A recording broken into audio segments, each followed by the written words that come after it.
Heal the world, make this a better place for you and for me and the entire human race. There are people dying, but if you care enough for the living, make a better place for you and for me. Hey guys, it's about 6:30 in the morning, Friday, and I'm out here before the sun is all the way up. And I just thought I'd talk to you for a few minutes and let you see how the food forest and the emergency garden is doing. And I thought I'd start off with some old pictures of what my backyard used to look like.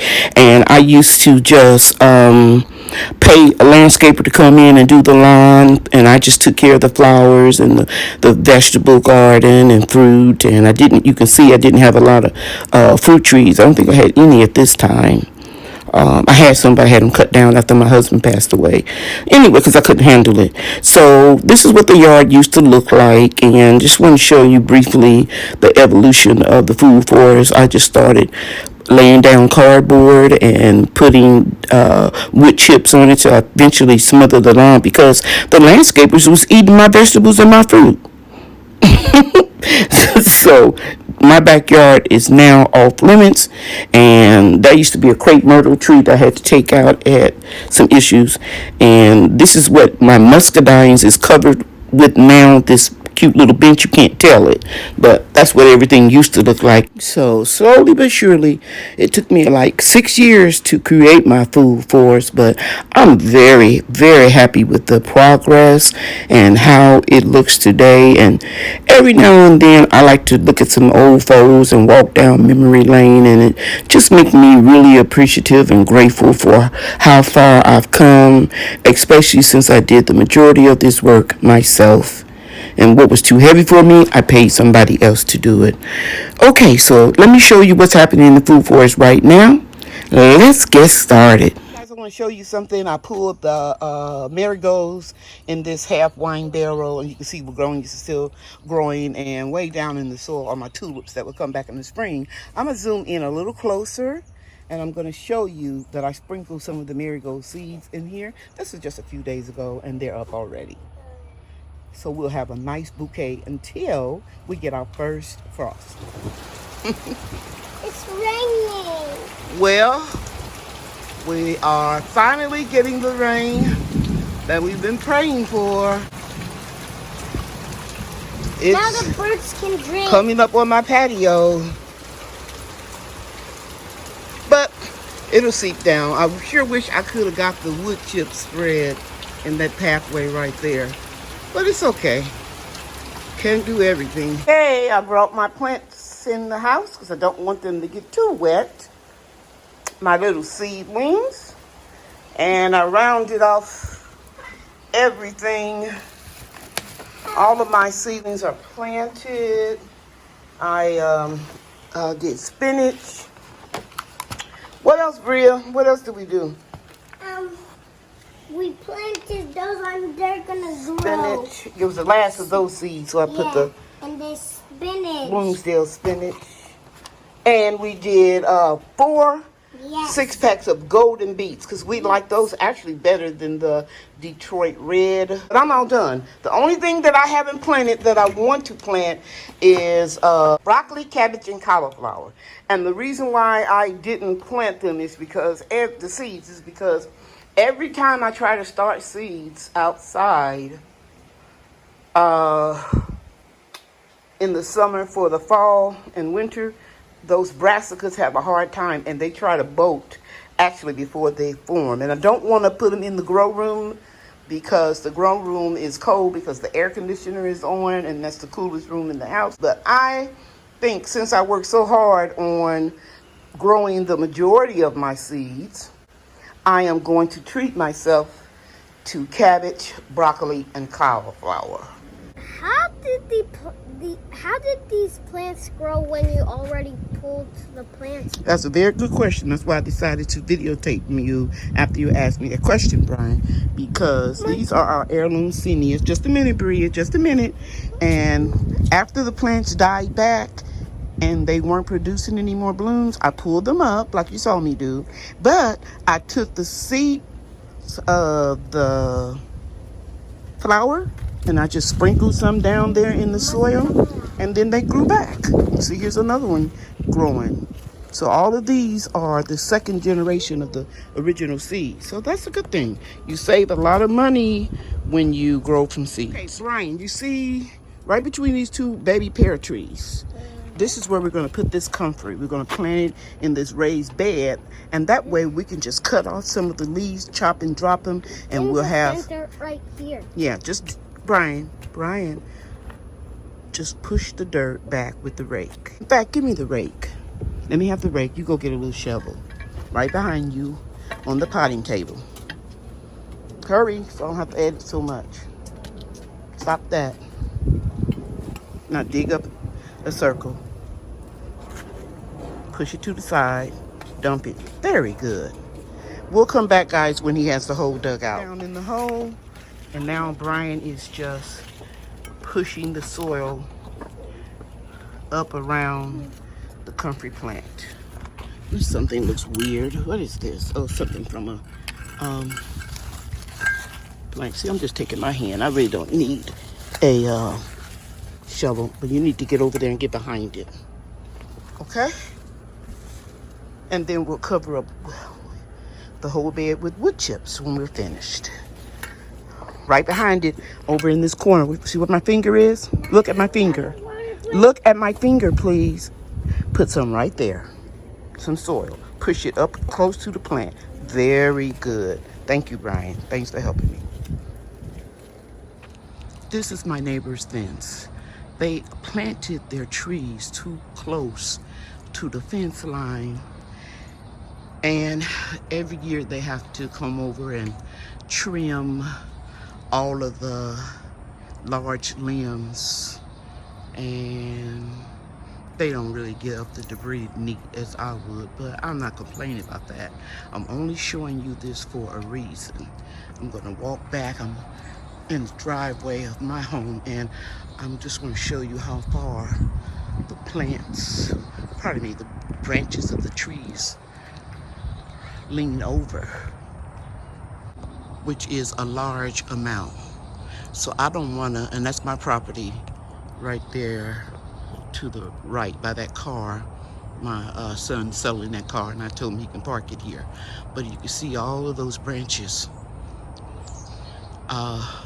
leaning over. So, like I said, I showed you this for a reason. Now I'm gonna go take you back in the food forest. Before I take you to the back of the food forest, I'm gonna show you the back of my property line and how my trees and bushes and everything is situated. I don't want my trees to lean over in the alley, because you'll get a code violation and you have to cut them down, or the city will do it for you and charge it to your water bill. So I'm walking around this fence. I hope I'm not going too fast. And you can see my Concord grapes up on the two trellises. They're just about done. And you can see the muscadines, and I have them all covered. My son-in-law came and did the top for me a month or so ago. So the squirrels and the birds haven't gotten all of any of the grapes, unless it got through right here, and I doubt it. But I'm just showing you this for a reason. Now I'm gonna go inside the gate. So now I'm at the back fence in my yard, inside, of course, the yard, and I want to show you that I don't plant my trees too close to the fence line.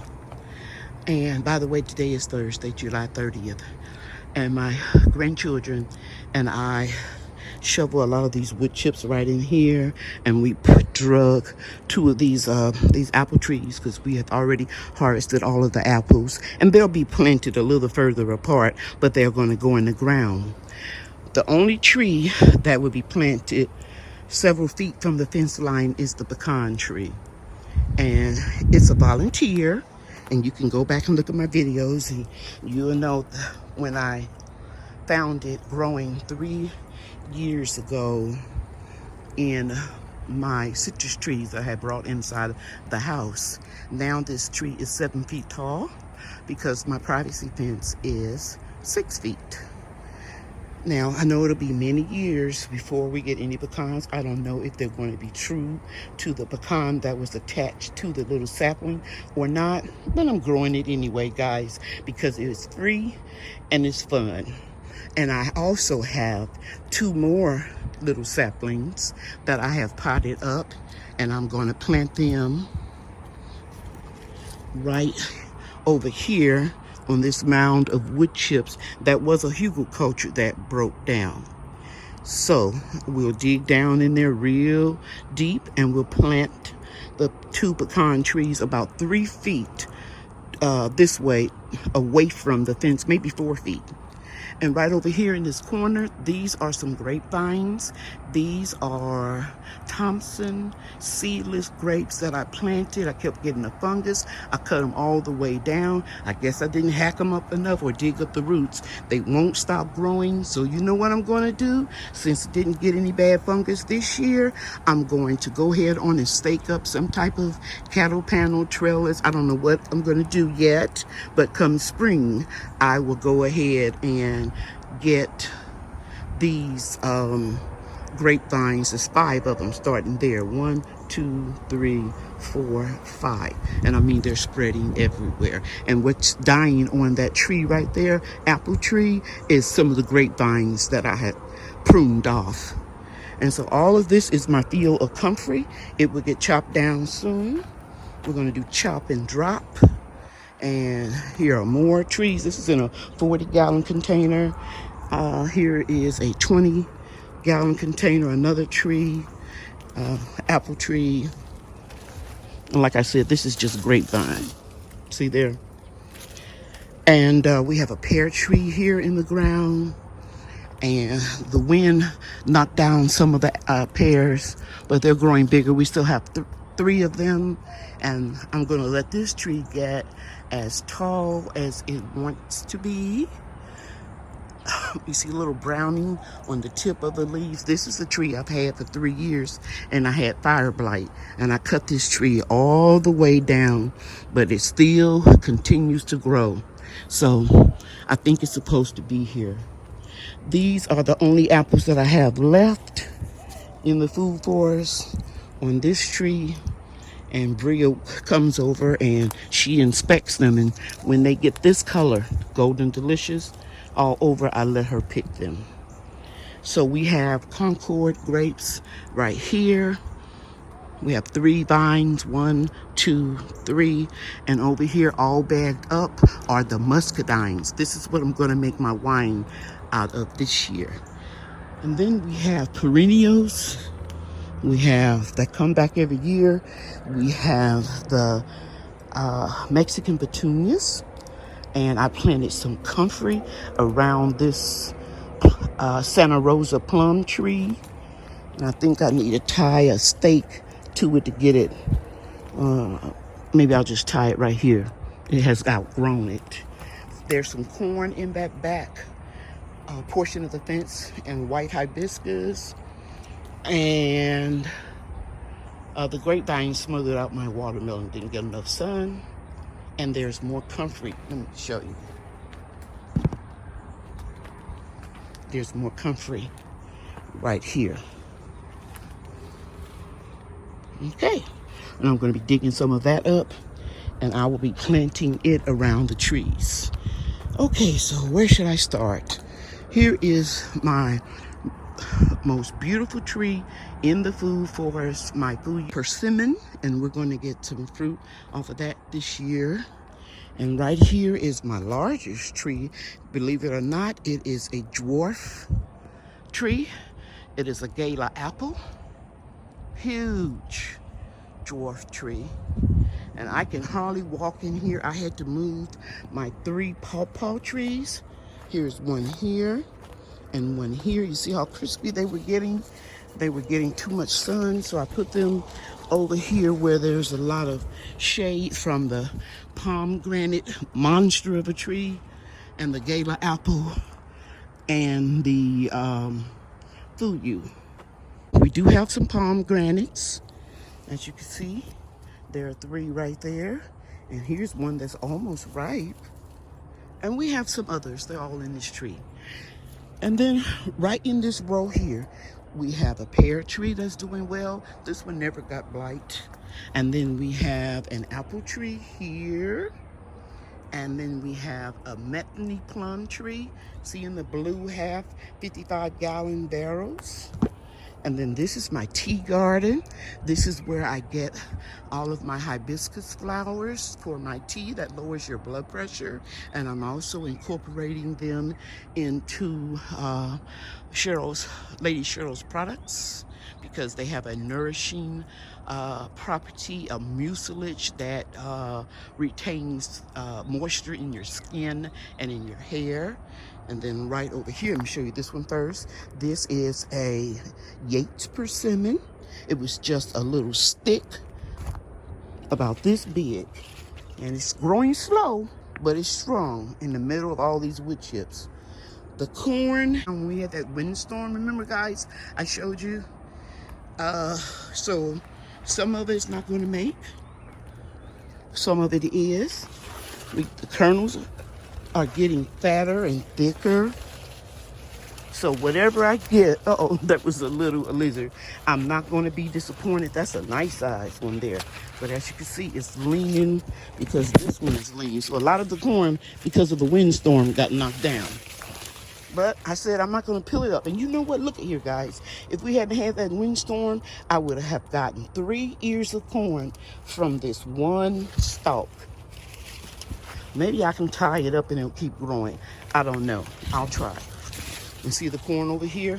Knocked down when it rained the last time. The windstorm and the rain. And it seems like the corn that had 2 structures around it. See, like right here, you have the fence on this side, and then you have the greenhouse, even though some of that's leaning. Even if we just get baby ears of corn, some lucky person will be happy to receive it. And this is a Metheny plum. So I have 3 of these trees. Actually, I have 4. I have one under the gazebo. And this is another tree I'm gonna let get as tall as it want to. But it will go in the ground about right here. And right here in this container is another pawpaw tree. I have it being shaded by the, you know what I'm trying to say, food persimmon. Okay. Here's another apple tree in a 40-gallon container. We got apples off of it this year. My grandbabies enjoy them. And right here is the Comfrey that Bria and I planted last week. It's doing well. We knew we were going to get some damage from transplanting it in the ground in extreme heat, but it's okay. We have more Mexican petunias, volunteers that are perennial, coming up around this apple tree, which produced apples for us also this year. And we're just going to let those perennials come back every year. And then we have cherry trees. Here's one here. Black turkey fig that died all the way back, but came back. And you remember this is the one that had the fungus on it. It's doing well. Over here we have our rain catchment system behind this bamboo screen. And here are our aronia berries. And they are getting bigger. And they're turning ripe. These have really good antioxidant qualities. And here is another cherry tree. The cherry trees are struggling. They can't take a lot of water. I don't know, we got a lot of rain the other day. And here we have more Mexican petunias that self-seeded. I'm just letting them grow there. And here is an ornamental tree. It's a Saucera magnolia. I just have this tree here and keep it pruned just because I like how it brings pollinators to the yard, and it's getting ready to flower again. It flowers about 3 times a year. Okay. So I showed you that. Oh, here's another cherry tree. There's 3 of them. Let me see. Here's one right here.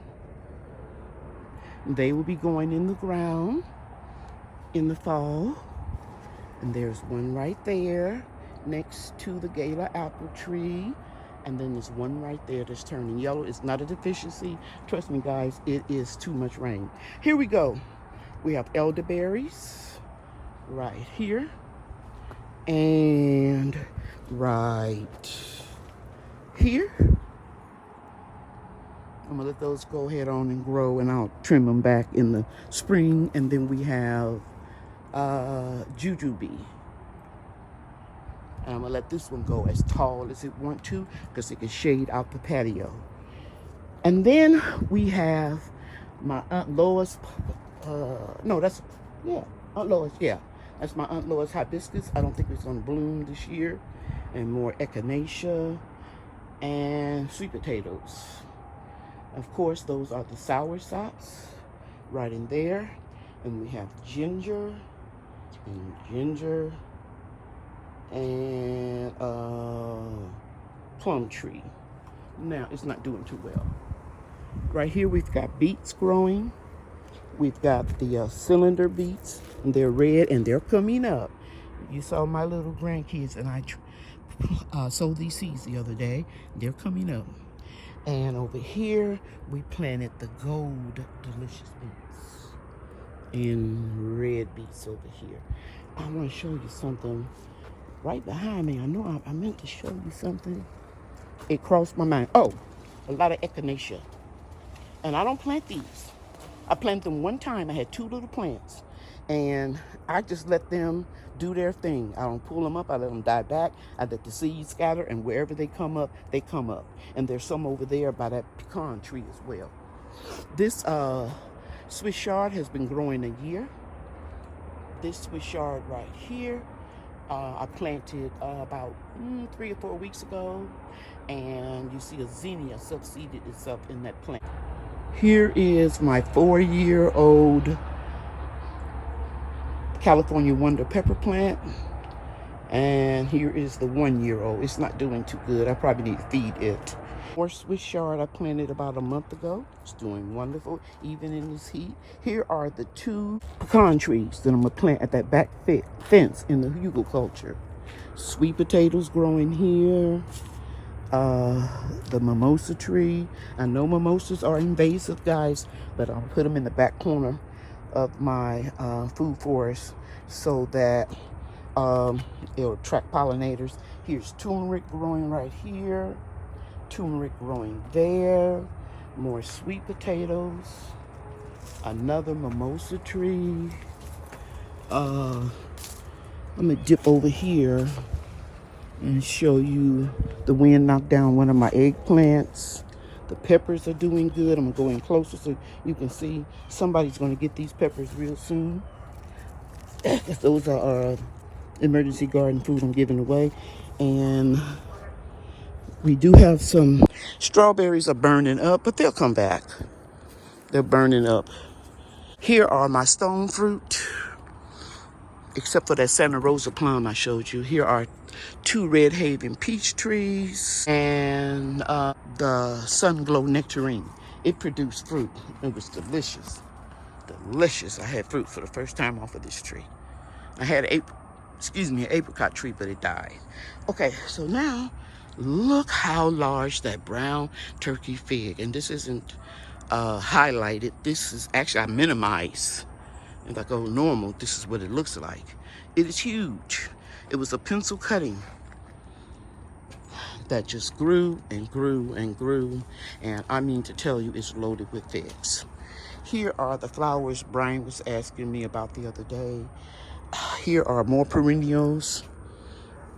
These are the Mexican petunias. Our okra is producing. I'll probably put a picture of what I harvested the other day. I missed this one. That's okay. I'm going to let it stay on here and it'll be seed. I'll collect seed pods. And so we still have zinnias growing. And I'm telling you guys, this fig tree is just incredible. It's over 8 feet tall. The location is very important because the one that's out in the open over there, it died all the way back and it's growing. I tried to dig it up, but I didn't have enough strength. So I can get somebody probably to dig that tree up or just cover it. Here, let me show you this. I'm gonna pull this tree back, limb back. This is the calamondin. It was a twig when I got it. Let me see if I can get this banana. I showed you guys this a little while ago. It's about 7 feet now, and it has thorns. Here's the okra in the emergency garden. It's doing very well. Uh-oh, another plant knocked down. We didn't get any rain last night. I got some seeds that fell down too. I'm gonna show them to you. And here is more okra. Nice size, a little bigger than I like them, but that's okay. And that's in a 5-gallon bucket, guys, with 3 plants growing in them. And this one has 1, 2, 3, 4, 5, 6, 7, 8 plants in the 17-gallon.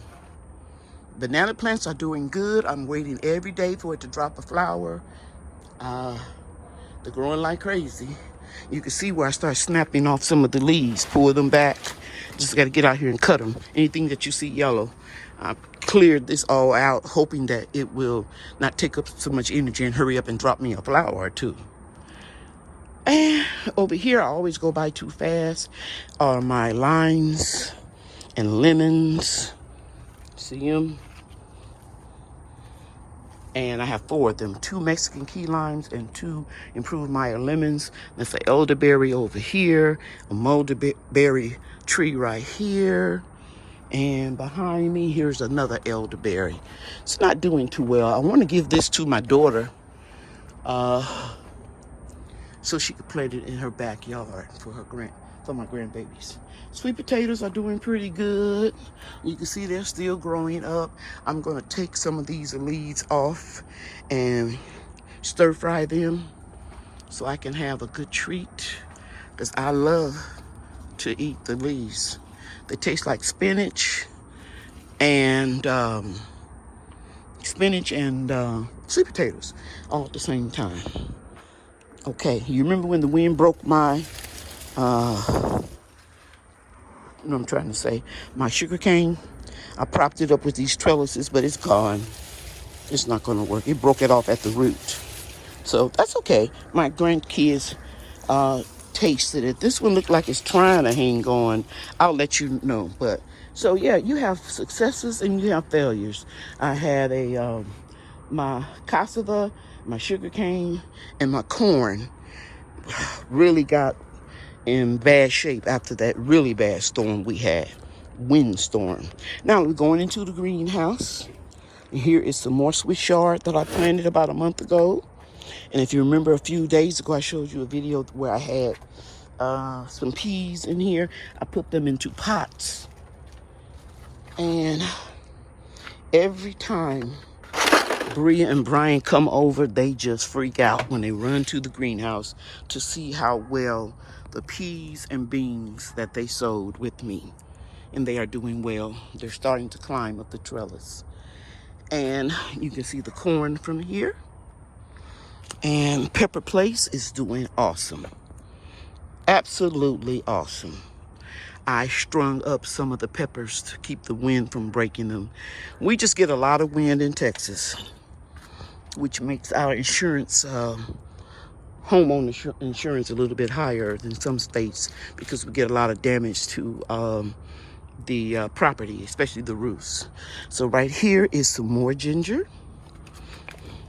And I will be harvesting jalapenos. You know when they're really healthy is when they get real shiny. See that? Over here. I don't need any jalapenos, so I'm gonna evenly distribute these. But what I'm liking is, I think I shared with you that these labels were mixed up either by the store or the nursery, but I'm happy to see that we are going to get some sweet peppers. And they're slow going, but that's okay. I removed the shade cloth so that they can get more sun, but they are doing well. Okay, so I think I've shown you just about everything in the food forest, except I didn't show you the junk behind the corn and that corner over there. Trees, we eventually go there after I pay somebody to come in and fix my rain barrels and get that old shed out of there. Here's more turmeric and our mijo satsuma. And Bree was just amazed when she saw the fruit the other day. She said, "It's getting big, Big Mama. When is it going to turn orange?" I told her it'll be soon. It'll be very soon, Bria. I'm excited about it too. Yeah, so we're going to get some mijo satsumas. A cat or something came in my yard last night and knocked over 2 6-packs of spinach and 1 6-pack of the new mushroom basket tomatoes and the cherry tomatoes. And that's okay. I mean, it's my fault. I should have had put them up higher, and that's what I'll do. And I'll just put this in the compost. And those tomatoes, I'll just grow them next year. I'm not going to start anymore. And what else I was going to say? Oh, and I'll directly sow some spinach. But my seedlings, I'll just pick up one and let you see. They are doing fantastic. Very happy about all of these. Those are some more golden beets. Yeah, everything is good. Looks good. Here are tomatoes, number 7. And I can just go and look, in my journal, and I'll know what all of these are. I hope you guys are getting started on your fall and winter gardens. And guys, I always end my video by telling you that God loves you and I love you too. Thank you for watching. Bye now. Hello, everybody. It's me, Bria, and I'm over here with my grandmother. And my grandmother's gonna show me how to garden, and I'm gonna show you how to garden too. Okay. Okay, let's get started.